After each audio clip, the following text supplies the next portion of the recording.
नमस्ते नमस्कार नमस्कार के छ त आरामै ठिकै छ। अब भर्खर गाउँबाट आइयो। अब 2-3 वर्षको छुट्टीमा गएर आइयो। अब ठिकै भयो, राम्रै भयो। अलिकति अब यसो दुःख लागेको कुरा चाहिँ यो भनौँ न, अब एयरपोर्टमा अलिकति मतलब टिकट क्यान्सल भयो। अब त्यसमा अब धेरै अब म आफू मात्रै होइन, धेरैजना साथीभाइहरू पनि त्यस्तो टिकट क्यान्सल भएकोले गर्दा अलिकति दुःख चाहिँ त्यसैमा भयो भनौँ न। अब एउटा सेलेरी गयो भनौँ, अब 1 महिनाको दुःखपछि अब गयो। अब त्यसमा अब टिकट अफिसमा पनि अब के अरे यो गर्नु खोज्दाखेरि पनि अब त्यसमा केही गर्नु भएन। अब यो चाहिँ हाम्रो नेपाल सरकारले अलिकति चाहिँ तपाईँले त्यहाँ रिक्वेस्ट गर्दा पनि नभएको है। रिक्वेस्ट अब हामीले धेरै त्यहाँ अब धेरै कर्मचारीहरू स्टाफहरू धेरै स्टाफहरू धेरैजना मिस्टेक हुनेहरू क्यान्सल हुनेहरू साथीभाइहरूले मैले पनि रिक्वेस्ट गरेर अब त्यो चाहिँ अब कम्पनी नै टिकट अब को अफिसमै फोन गर्नु, कन्ट्याक्ट गर्नु, यताउति हो त्यस्तो हरेक कुराहरू भनिरह्यो। कुन एयर अरेबिया थियो तपाईँको? एयर अरेबिया थियो। अब त्यसमा चाहिँ अब के अरे अब धेरै कोसिस गर्नु अब हाम्रो साथीभाइहरूले पनि अब त्यसमा केही अप्सनै नदेखाएको। अप्सन नदेखाएपछि अब साथीभाइहरू सबै अब कति कतिको फ्लाइट छ त्यो डेटमा आएर साथीभाइहरू पनि अब धेरै दुःख मन गरे। अब कति दुःख कोही अब 1 दिन 2 दिन अगाडि आएरै बसेका पनि थिए तिनीहरू। अब तिनीहरूको लागि त झन् अब कति कष्ट भयो होला। अझ कति अब अहिलेको स्थिति अनुसार चाहिँ अब टिकटहरू पनि धेरै महँगी भइरहेछ। होइन, तपाईँले पहिले एकमुस्ट फिक्स तिर्नुभयो, त्यसपछि रिटर्न भएन। अब कस्तो भयो भने अब डाइरेक्ट अब सबैजना साथीभाइहरू अब टिकटको अब एक दिन आफ्नो डेटमा चाहिँ फ्लाइटको दिनमा आएर अब त्यहाँनिर मात्रै त्यतिखेर मात्रै थाहा पायो यो दिनको चाहिँ अब मतलब जस्तो 14-15 तारिक अब कतिको फ्लाइट थियो तिनीहरूको चाहिँ अब डेट तोकेर चाहिँ मेसेज आएन। यिनीहरू सिर्फ यो के अरे मेसेज आएको थियो कि अब भन अब फ्लाइट क्यान्सल चाहिँ छ भन, त्यो मेसेज चाहिँ आएको थियो हो। मेसेज आएपछि त अब ठिकै छ। अब कुन डेटको त्यो त अब कतिजनाहरू होइन यसलाई पनि थाहा भएन साथीभाइहरूलाई। अनि त्यसको आधारमा अब कति त्यहाँनिर एयरपोर्टमा पनि रिक्वेस्ट त गर्यो तिनीहरूले।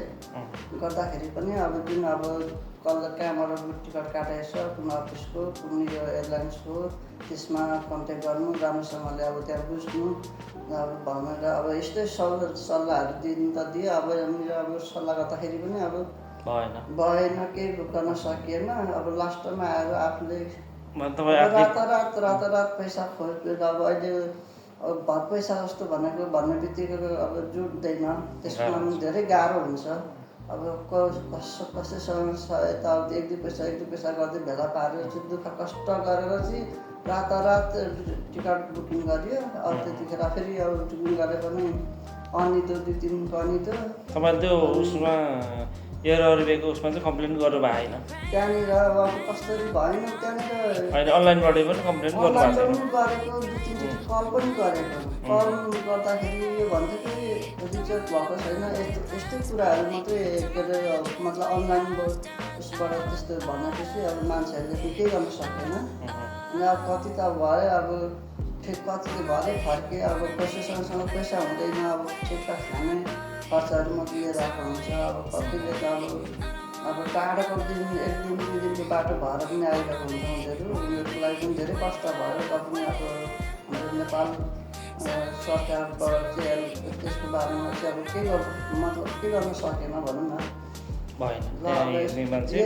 जस अब आफूमा यति खुसी लाग्यो कि जस अब आफ्नो धेरै साल छुट्टीमा गएपछि राम्रोसँगले अब आफ्नो फ्यामिलीहरूसँग अब भेटघाट हो, राम्रै भयो, खुसी भयो। जस अलिकति खल्लो लाग्ने कुरा चाहिँ यो हो कि अब जस फर्किँदाखेरि चाहिँ अब टिकट फिक्स यो क्यान्सलको यो डेट नदेखाएकोले गर्दा चाहिँ गाह्रो पनि भयो। त्यतिखेर लगभग तपाईँको 9-10 जनाको थुप्रैजना, म मात्रै होइन, म मात्रै भएको भए त त्यो यो केही आफ्नो मिस्टेक पनि हुनसक्छ भन्ने एउटा हुन्थ्यो। अब धेरै साथीभाइहरू पनि अब यसरी नै म जस्तै क्यान्सल भएर उहाँहरूलाई पनि धेरै दुःख कष्ट पाउनु र मलाई पनि यो लाग्यो कि अब आफ्नो मात्रै भए पनि त ठिकै हुन्छ। अब साथीभाइहरूकै पनि त्यस्तै क्यान्सल भएकोले गर्दाखेरि चाहिँ आफूले पनि त्यसैमा अब चित्त बुझाउन सकेन भनौँ न। अब कतिले त अब अब पैसाको चाहिँ समस्या नै हाम्रो ठाउँमा अब आफ्नो देशमा अब आफूले चाहिँ अब दुःख सुख कष्ट र यताउति गरेर यस टिकट काटेर चाहिँ राम्रैसँगले हामी आउने बेलामा चाहिँ त्यो अलिकति दुःख खल्लो लाग्ने कुरा थियो भनेर चाहिँ त्यही अब के अरे टिकट क्यान्सल भयो त्यो आउनेको ढाका टिकटहरू त्यो पैसा अब मतलब भनौँ न एक सेलेरी चाहिँ अब गयो 50-60,000 गयो भनौँ न पर्सनल चाहिँ गयो पर्सनल गयो भनौँ न अब त्यस्तै छ अब अहिलेको कन्डिसन पनि अब यस्तै छ अब भरिसके सरकारले त भरिसके नजाओस् फर्कियोस् भन्ने त चाहना छ त्यो तर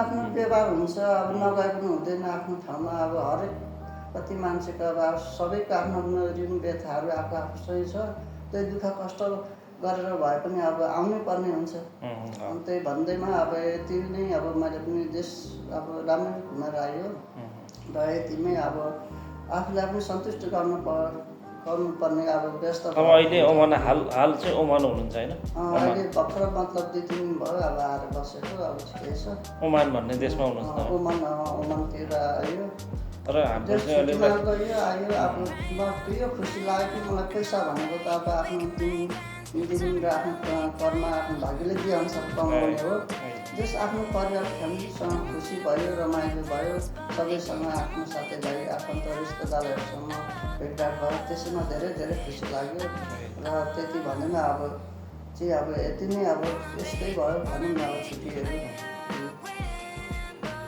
छुट्टी चाहिँ रमाइलो एकदमै सन्तोषजनक भयो त्यही एउटा लास्टमा चाहिँ टिकट चाहिँ अलिकति भएन भन्ने